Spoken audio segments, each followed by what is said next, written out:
Why would God reduce an army right before a battle? In the days when Israel was oppressed by the Midianites, their enemies would sweep across the land every harvest season. Their camels and soldiers were described in Scripture as countless as locusts. Into that fear and oppression, God called an unlikely leader, Gideon, a man threshing wheat in hiding to keep it from the Midianites. Through Gideon, God gathered an army. 32,000 men answered the call. But the Lord said something shocking. "The people that are with thee are too many for me to give the Midianites into their hands." Why? Because if Israel won with such a large army, they might say, "My own hand has saved me." So Gideon made an announcement in the camp. Whoever is fearful and afraid may return home. Immediately, 22,000 men left.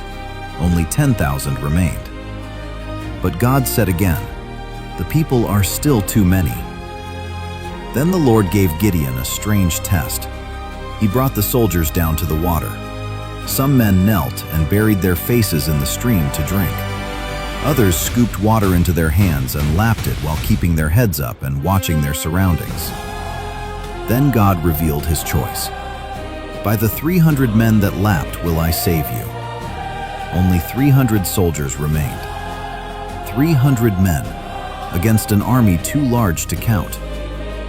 That night, Gideon divided them into 3 groups. Each man carried a trumpet, a clay jar, and a torch hidden inside the jar. When Gideon gave the signal, the night suddenly exploded. Trumpets sounded, clay jars shattered, torches blazed in the darkness, and the men shouted, "The sword of the Lord and of Gideon!" The Midianite army panicked in confusion and turned their swords against each other as they fled. 300 men did not defeat that army.